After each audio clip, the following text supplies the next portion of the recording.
шары. Шары.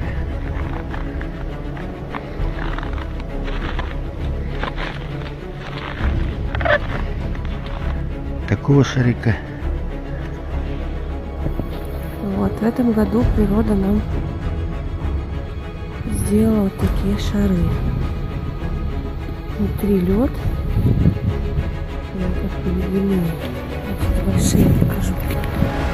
I couldn't quite see exactly what happened, but I tried to go into the crowd just now, and it appeared someone was down on the ground. Local law enforcement was holding. It looks like they're escorting someone out right now. The crowd, it's unclear, but there was some sort of apparent threat for Secret Service to evacuate the candidate backstage. The crowd was not letting me film what was going on. I was pushed.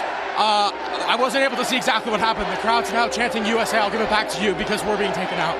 Now, a 5.0 magnitude earthquake rocks Oklahoma. Crews trying to assess the damage. The U.S. Geological Survey says it happened in Cushing, Oklahoma, in the central part of the state. Authorities there canceling school for tomorrow. The quake reportedly felt as far away as Missouri and Arkansas. A 4.5 magnitude quake struck the state just last week. Corey, right now, all of downtown Cushing is currently blocked off. You can see behind me, bricks have fallen off of these buildings, and emergency workers are out here assessing the damage. City officials say more than 4 buildings downtown were damaged. Emergency responders evacuated all of the residents at the Cimarron Towers assisted living facility, and they have been moved to the youth center where Red Cross is assisting. City leaders say the quake caused power outages across the city for about 2 hours, but crews have been able to restore a majority of the electricity. They say gas leaks also occurred, but crews have contained them. Officials say this is the worst damage they've had from an earthquake in the area, but feel the emergency responders were prepared and were able to take action quickly. 2 people have died and dozens more were injured as violent storms lashed Italy. 1 man was killed in Ladispoli, 55 kilometers to the north of Rome, when he was struck by masonry falling from a building, while an Indian man was crushed when a tree landed on his car in Cesano. A tornado on the outskirts of Rome damaged dozens of buildings, and homes were evacuated over concerns of gas leaks.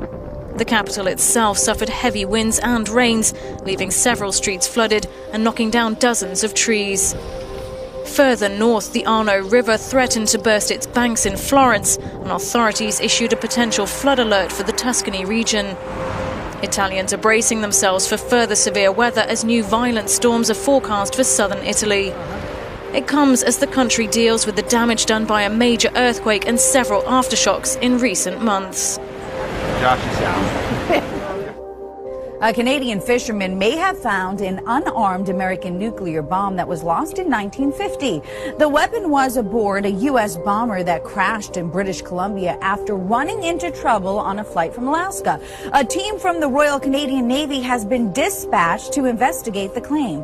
The U.S. military says the lost bomb did not have any plutonium in it. Instead, its core was just made of lead. The fisherman says what he found looked like a bagel cut in half with bolts connected to it. The loss of the bomb wasn't exactly secret all these years. It happened when the American bomber caught fire and the crew was forced to dump the device off the coast of British Columbia. The plane eventually crashed into some mountains, but the bomb was never found. ISIS is leaving behind what's described as a smoke-filled hell as it retreats from a massive U.S.-backed offensive in Iraq.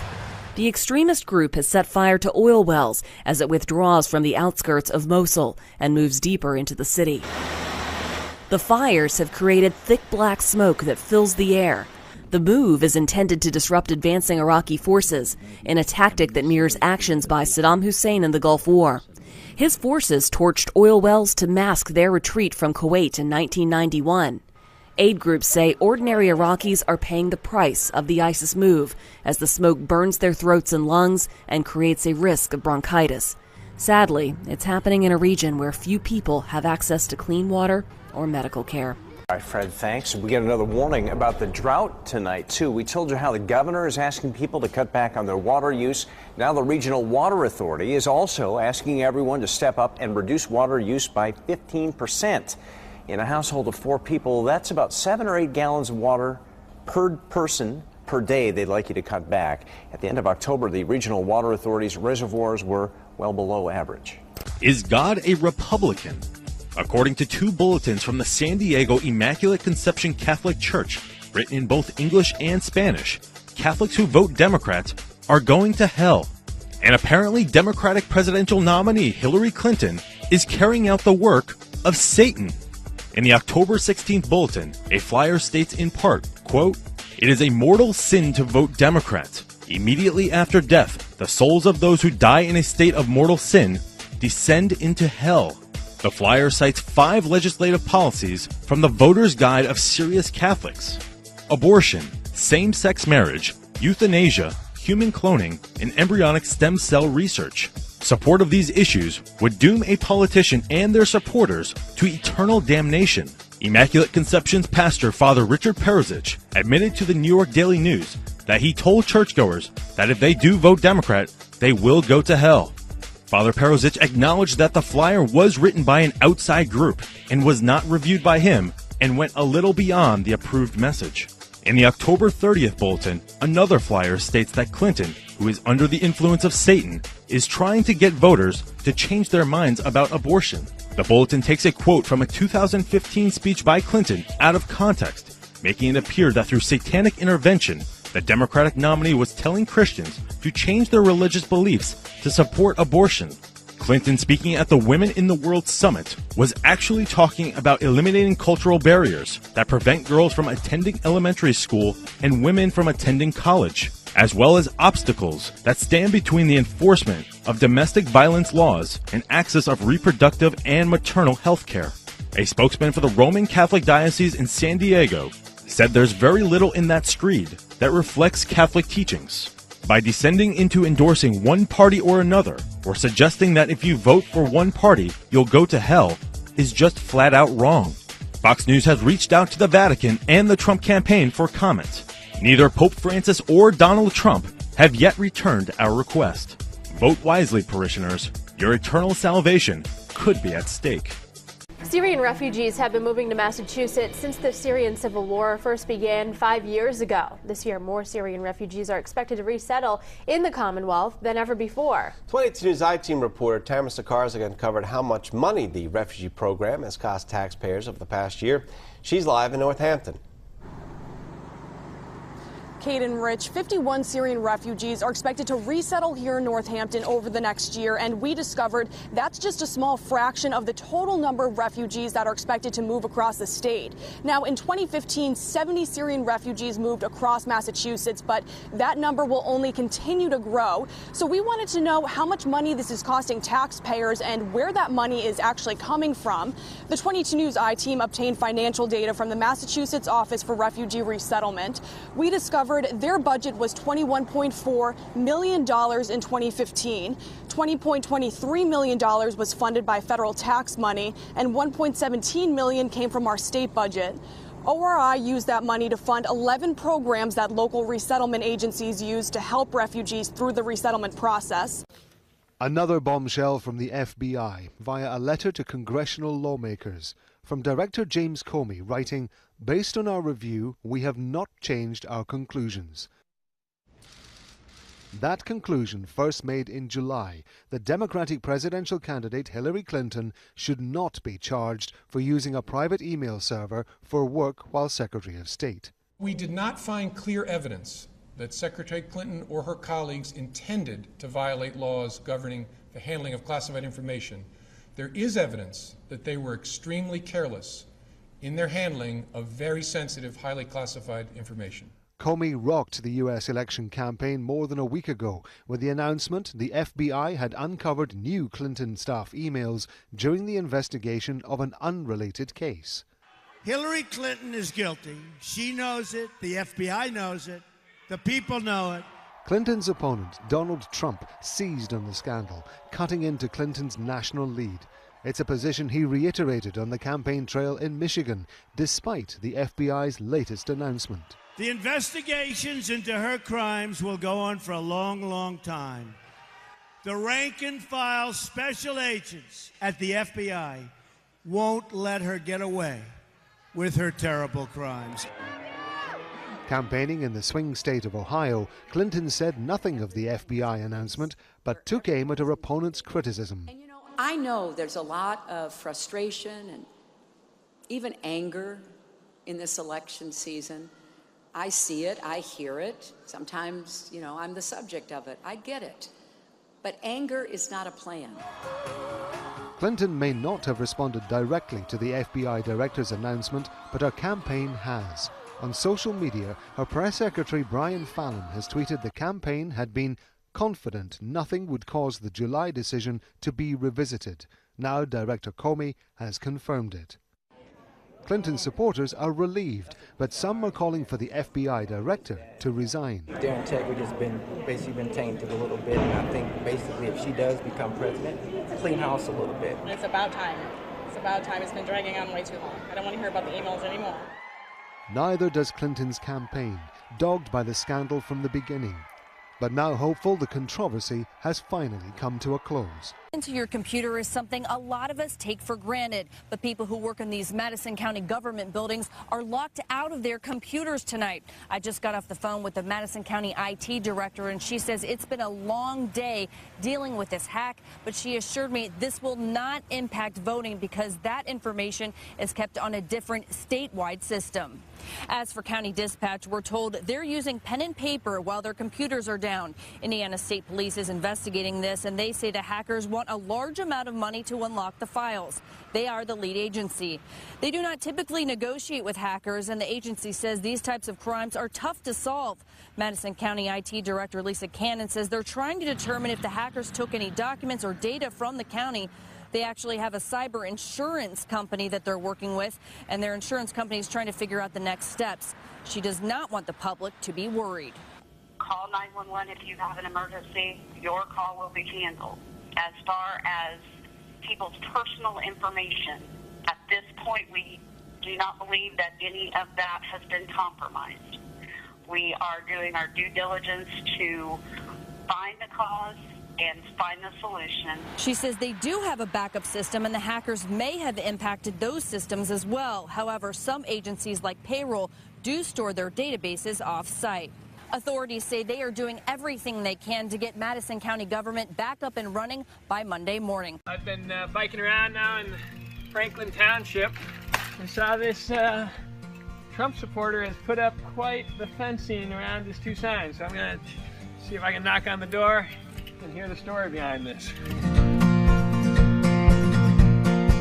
I'm walking here with the Patakis family as we check out their protection around their Trump sign. Let's talk about what's going on here. Well, a while back we started out with one sign, and we went through about 6 of them stolen. So you created a huge fence. Well, we started out with a smaller one, and that people were actually crushing with the signs in it and stealing the signs. And we installed a camera, got a couple pictures of people, but then we upgraded to a dog pen. What do your neighbors think of this? Well, I spoke to one guy who's a little bit of a liberal. I told him we have our Trump signs in a dog pen, and he says that's right where they belong. So, it's got the padlock. I mean, the cage is bolted together. We even have solar lights for nighttime viewing. There's a camera up in that tree. So that's a surveillance camera. Do you know who the suspect is? No, it's been different people. One of my sons saw a guy take it once. So did you see a guy steal a sign? What did you see? He stopped in front of a sign, got out of the truck, and got the sign and drove away. And what did you think of that? Not nice. It's just a shame that it comes to that. You know, this is our belief and our choice in presidents, and, you know, if it's not your choice, you should respect another person's. Tell me about this. Well, this sign was stolen probably twice. So I put an electric cattle fence around it, and the rope actually goes around the sign as well. So if somebody reaches over and grabs it, if they even touch the sign, they're going to get zapped. The way to get to this sign, you have to jump over a 3-foot fence to get to the electric fence on top of that. So somebody really is determined. I think we got one person with it before, because after they got zapped, everything was destroyed in anger. So we're ready for the next one. How do you feel about this race? Do you think Trump's going to pull through, or you think? I think he's doing pretty good now. For a while back, I thought he was going to lose, but he's building momentum now, and I'm pretty excited. If it's not Trump, you just hang on and pray. It was one of the largest demonstrations in Seoul in years. Carrying banners and posters, tens of thousands of South Koreans marched through the capital.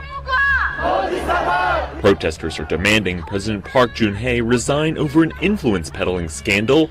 It involves an old friend who is accused of using her closeness to Park to meddle in state affairs. Protesters say Park betrayed public trust. Due to the false apology, the anger of the people has grown a lot bigger. A poll released Friday put Park's approval rating at just 5%. It's the lowest number for a South Korean president since polling began there in 1988. And it's a sign that these protesters won't go quietly into the night.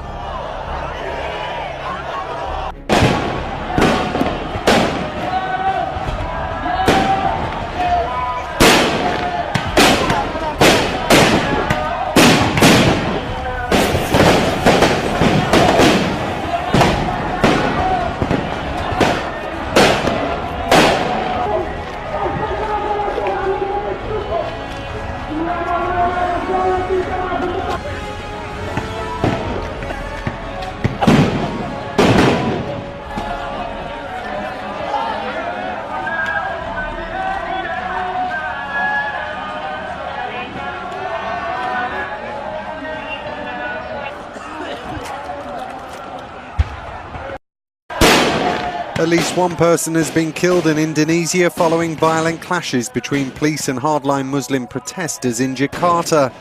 There were ugly scenes as security forces fired tear gas and water cannon in an attempt to disperse a large crowd. The violence came after a huge rally in the capital in which protesters called for the city's Christian governor to be prosecuted for blasphemy.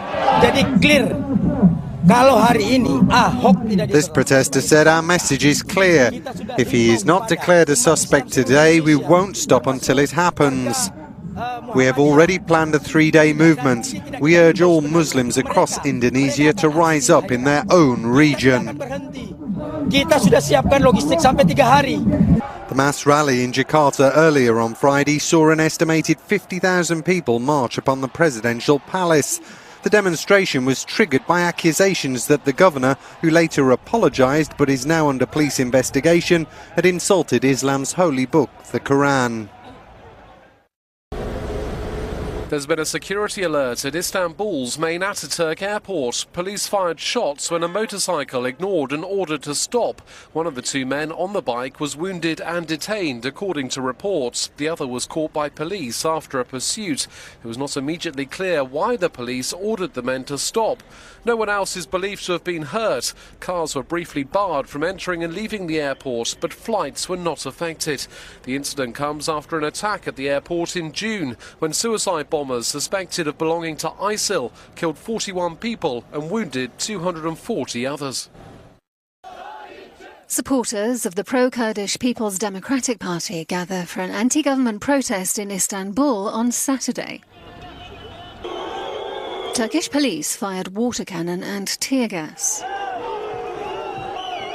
Hundreds of protesters were trying to march to the Cumhuriyet newspaper after several staff were arrested. Eyewitnesses say tear gas filled some streets in the Sisli neighbourhood of Istanbul. People also gathered in the southeastern city of Diyarbakir to protest against the arrest of 12 pro-Kurdish lawmakers on Friday by the Turkish authorities. More than 6,000 Kurdish supporters demonstrated peacefully in the German city of Cologne. They criticised Germany for not doing enough to stop Erdogan's government from detaining and suspending officials, including judges, teachers, police and civil servants in the wake of a failed military coup in July. There were also demonstrations on the streets of the French capital, Paris.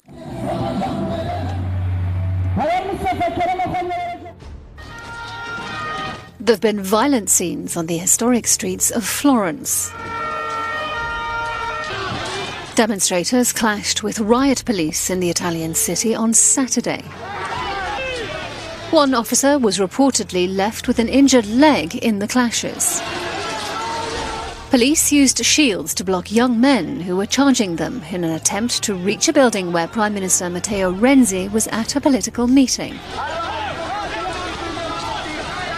They were from a larger group of anti-government protesters whose march was timed to coincide with Renzi's visit. The demonstration aimed to show opposition to a constitutional referendum that Renzi has called for December the 4th. He says the changes are much-needed reforms, but opponents fear they will lead to an excessive centralisation of power.